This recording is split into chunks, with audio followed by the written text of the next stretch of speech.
Okay, I've been oohing and awing on my middle shelf. Got really excited about a few of the colors, and I know in the last video I asked some of you who use Potter's Choice to tell me what to use with the fire brick that will look good. And I know Janice had told us to use the lustrous jade. So I want to show you what my husband did with this bowl. He dipped it in fire brick. Actually, he said he put 2 coats on it, so he may have coated it. He brushed it. That's what he did. He actually took some from the dipping bucket after he had mixed it up, and then he brush coated this. And it makes the fire brick a little bit lighter if you do it that way than when you dip it. So we probably are going to do that. 2 coats of fire brick, and then he put 2 coats of lustrous jade.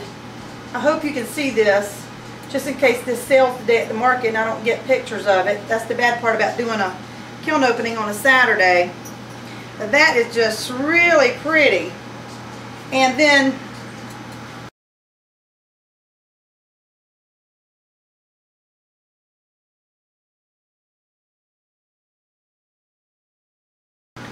he also did another bowl. He actually dipped this. Now this is a little darker. This is a dip one, so it almost looks like that. It almost looks to me like a, almost getting to a brown is what it looks like to me, but it is like a brick, yeah.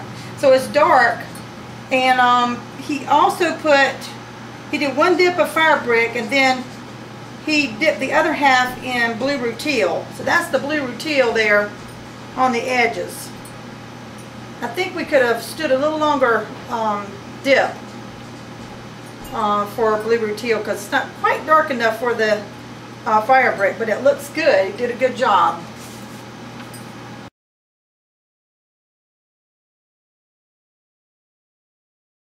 And then I wanted to show you this other bowl. He did this little yarn bowl of mine, and he picked out a color in the color chart.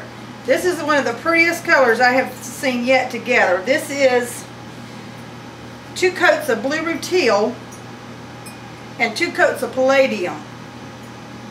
Now he brush coated brush coated this instead of dipping it.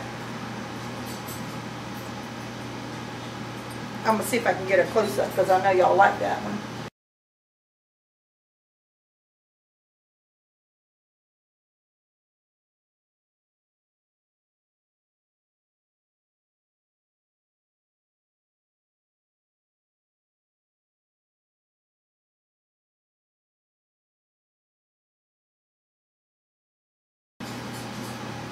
I have a bird in the background and I forgot all about it. It's a cockatoo, and I hope it don't start screaming, because if it does, it's going to have to go outside.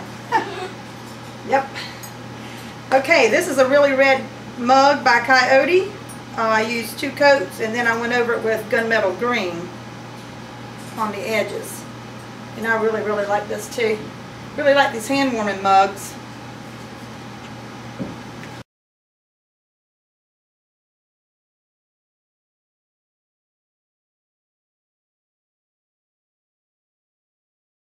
Okay, here's another one.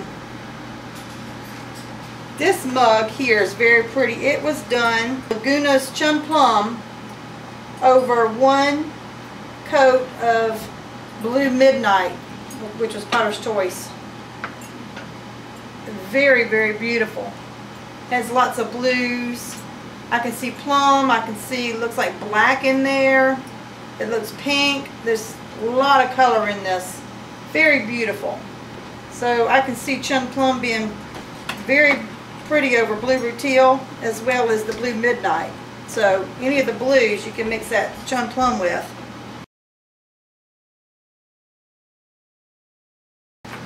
Okay, I also have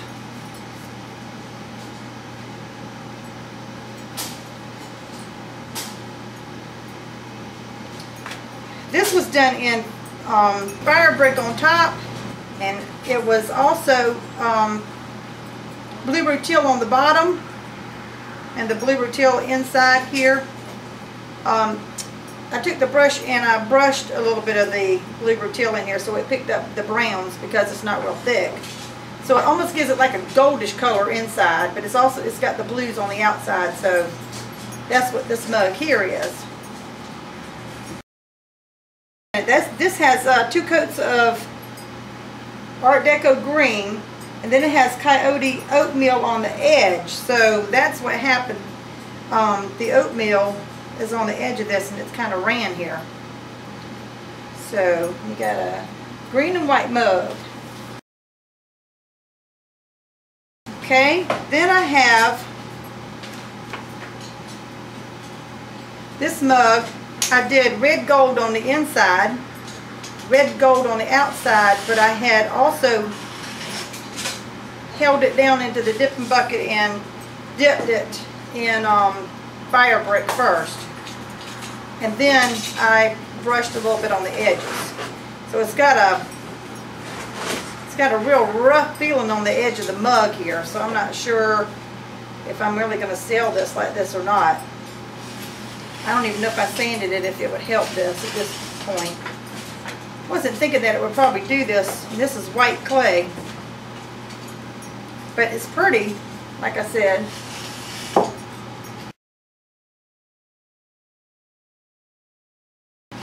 Okay, and I have one that's been dipped in blue rutile, was 1 dip, and then 2 coats of Chun Plum.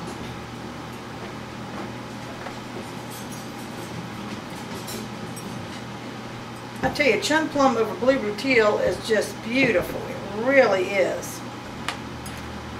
I'll be doing a lot more of them, probably a lot of my yarn bowls in this color.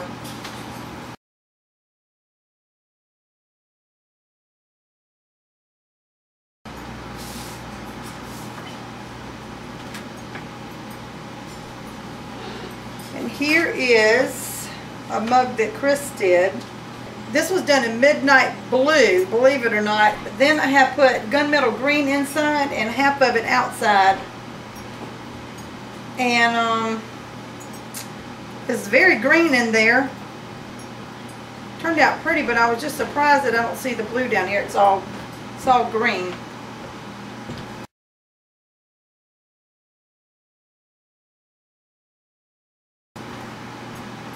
This is another one that Chris did, but I'm not sure what he used on it because I'm not really sure what he wrote down on the paper here. But it must be blue rutile with maybe a cream over the top, because the blue rutile is turned brown, and that's the only, I think probably one of the only things we use that actually turns brown. Okay.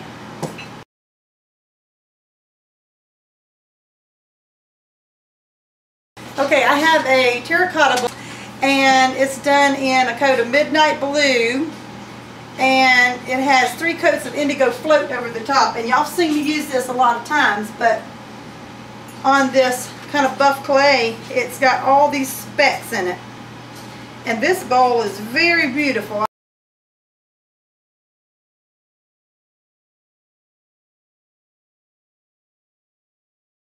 My idea to lighten the fire brick was to put a coat of orange. I used Laguna's Mandarin Orange for the bottom. Actually, Chris did this. I had him to just do 1 coat of the orange. Excuse me, 2 coats of Mandarin Orange for the base, 1 coat of deep fire brick, and 3 coats of blue rutile on the edges here. He got some neat effects in this, because it sure picked up some dark places in here. It almost looks like it's been marbled. And I don't really know how he did that. Chris, did you put any blue rutile inside the bowl? No. None inside. I don't know how it picked up the dark then. Unless that's just the deep fire brick being picked up. But we'll probably repeat that process for those that would like a little lighter fire brick, or a little different color, or a little marble. Okay.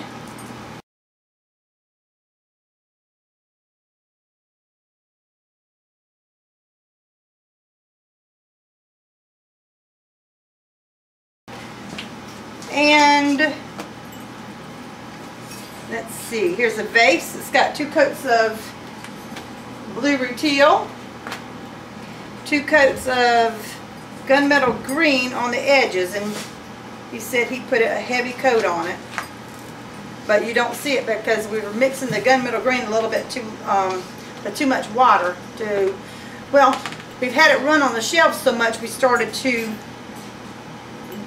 mix it with water a good bit, and when you brush it on it doesn't seem to move as much, but you're also not getting as much color, but it's turned out pretty good.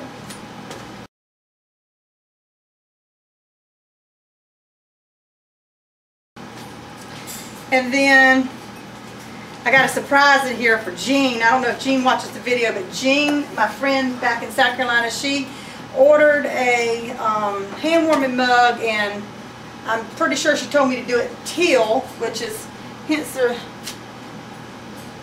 teal mug in case she wants this one. But when I asked her to make sure if she wanted teal, I looked back into my notes. She wanted teal, but I had done a blue already. So I also messaged her to see if she wanted the South Carolina tree. Now I only have one of these, and it's my regret because I only have one, because I'm sure I'm going to have a lot of people at home that's going to want one of these. So if they want to order these for Christmas presents or something, they can. But I'm going to tell you what I did with this. I put 1 coat of Blue Midnight on here, and then 3 coats of Indigo Float. There again, this is the same color as the bowl I. On the edges it grabs and it colors it kind of a green. And this to me looks like on the edges when it breaks like that, it kind of reminds me of Pam's Blue, I think it is, that does this in the Coyote. So this is the Midnight Blue and the Indigo Float. So was this. And I added our decal to it. And if Scott, if you're watching my decal work, I'm finally getting a little bit of it down here. But that's the South Carolina tree, and Jean will be getting this mug or the teal mug, whichever one she decides she wants to get.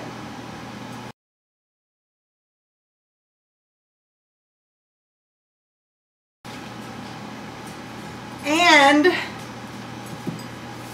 I shouldn't really show this because my sister might watch the video, maybe she won't, but I dipped her mug in pink last night, and then I got thinking about the South Carolina tree and about her liking the Gamecocks, and I was like, oh gosh, all those ideas was running around in my mind. And then so I had done dipped this in red shimmer, so it's pink. And then I had this wild idea that I would put a decal on it, and then I would just dip it in black. And well, when it comes back, then the decals, peel the decal back, it's still pink. So I took it and I filled it in with burgundy. So now she's got a burgundy tree and moon for South Carolina, pinkish looking on the bottom and black on the top. And I know she's going to like this mug. This is the hand warming mug. This is a left-hander's mug. And somebody said I need to start making him left-handers mugs. And the thing about it is, I don't meet too many people that are left-handers. But she is. And she said she would take one right or left. So anyway, I got her a left-hander's mug.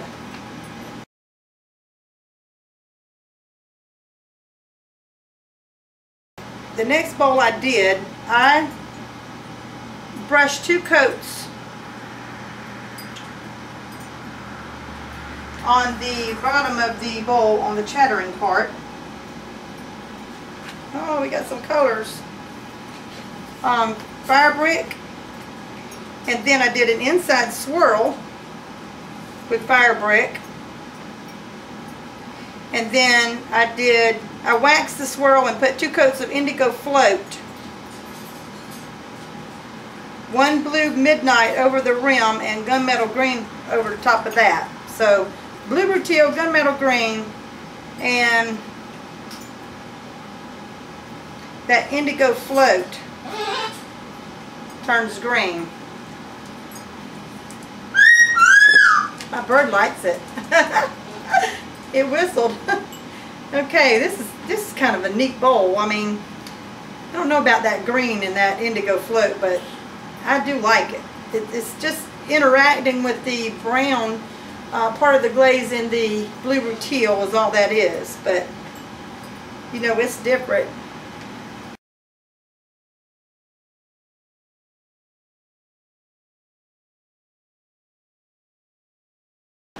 I would like it.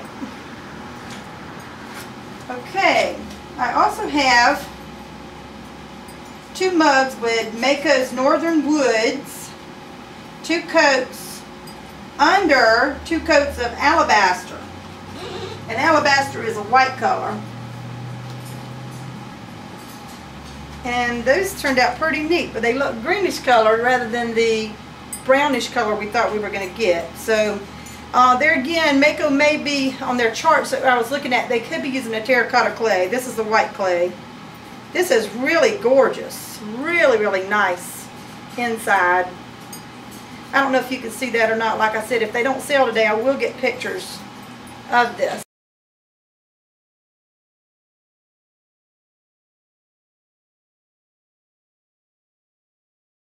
I have 2 of these. Here's the other one. Now, this one almost turned a little brownish here, and that one a little more spotty, but this one's more of a solid. Pretty close. Kind of a solid, and it's lighter in here. So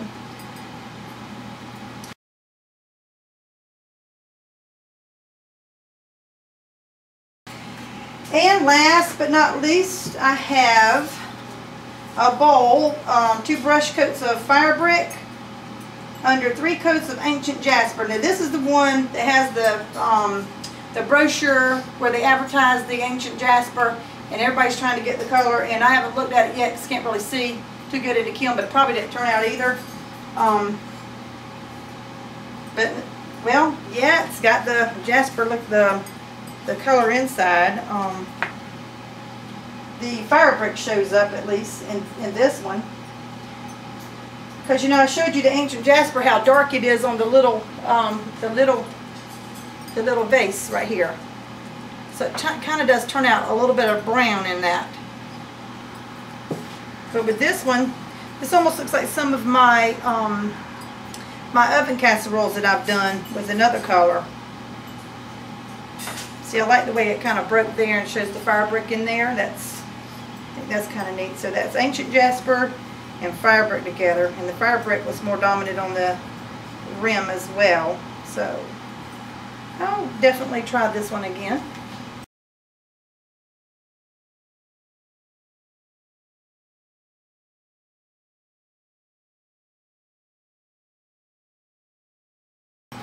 Okay, that concludes the kiln opening for today. I appreciate all the suggestions, all the comments. You leave me comments that just, it encourages me to do more of the videos, and I'm going to be late this morning for the farmer's market, but I just couldn't just box it up without sharing with you. So thank you for tuning in, and we'll see you in the next clip.